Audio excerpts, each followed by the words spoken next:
Unti-unti nang nabibigyan ng kasagutan at hustisya ang pagkamatay ng isang babaeng dayuhan na bumisita sa Boracay para umattend sa kasal ng kaibigan niyang Pilipina. At ayon sa balita ay kumpirmado itong ginahasa at ang mga suspect ay tatlong mga Pilipino. Dalawang persons of interest pa ang hinahanap kaugnay sa pagpatay sa babaeng Slovakian sa Boracay. Ang paggamit ng isa pang person of interest na hawak na ng mga pulis, nakita raw niyang ginahasa ang biktima. Nasa frontline na balitang yan si Gio Robles.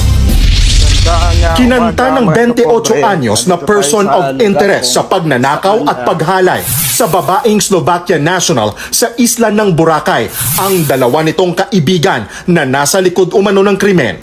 Base sa salaysay ni Mick, hindi niya tunay na pangalan. Itinuro niya ang mga kaibigang sina alias Jello at JR na nagdala sa biktima sa abandonadong kapilya sa barangay Balabag noong March 10.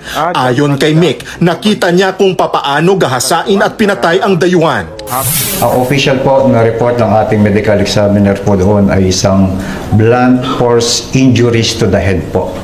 Pinalo po siya sa kanyang ulo at meron pong sign of sexual abuse. Ayon sa mga pulis, nagtugma ang ilang ibinunyag ni Mick sa kung papaano pinatay ang biktima. So, halos magkatugma siya dun, sir, sa sinasabi niya na isa sa mga binanggit niya, sir, is nakapatong, sir, dun sa, sa biktima natin. March 12 nang matagpuan ang naaagnas na katawan ng biktima 2 araw matapos siyang mawala. Patuloy na hinahanap ang dalawang iba pang persons of interest. Pero ayon sa Aklan Provincial Police Office, posibleng madagdagan pa ang listahan ng kanilang mga iimbestigahan. Hawak na rin daw ng mga pulis ang ilang kopya ng CCTV na posibleng makakatulong sa paglutas ng kaso. Hindi rin daw ibig sabihin nito na ligtas na si Mick matapos ituro ang dalawang kaibigan. Kasi binabalidate natin, sir, ang truthfulness ng mga sinabi niya rin, sir. And then lahat na rin po ng pwede nating ma-exhaust na investigation as to that matter, sir, is ongoing ngayon, sir. Nasa kustodiya na ng mga pulis si Mick matapos mahuli sa isang anti-drug operation nitong March 14. 100,000 piso ang pabuya sa makakapagturo sa mga sospek. Nakatakdang i-cremate ang bangkay ng Slovakian national. Patuloy ang pakikipag-ugnayan ng mga pulis sa mga opisyal ng consulate ng Slovak Republic sa Pilipinas. Ayon pa sa isang balita na posibleng lulong sa droga ang mga sospek nung ginawa ang krimen. Dati na rin silang nakulong dahil sa paggamit ng illegal na droga. Umamin sa krimen ang 2 sa 3 persons of interest sa pagkamatay ng isang Slovak sa Boracay. Hawak na sila ng pulisya. Narito ang aking pagtutok.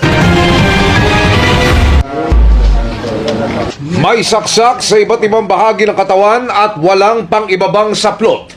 Ganyan, natagpuan noong March 11 sa isang abandonadong simbahan sa Boracay ang 23 anyos na si Michaela Mikova, isang turista mula Slovakia.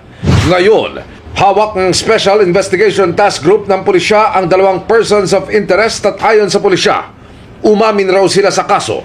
Ngayon pong araw na po ito ay kinukumpleto po ng SITG, yung pong pagkukuha po ng extrajudicial confessions. Nililinaw natin po, may mga parameters naman po yan upang paniwalaan natin o hindi yung kanila pong mga claim. Nung background investigation po nila, yung 2 po rito ay nakita nila po ay may previous records ng 2019 at 2024 ng paglabag po sa paggamit ng illegal na droga.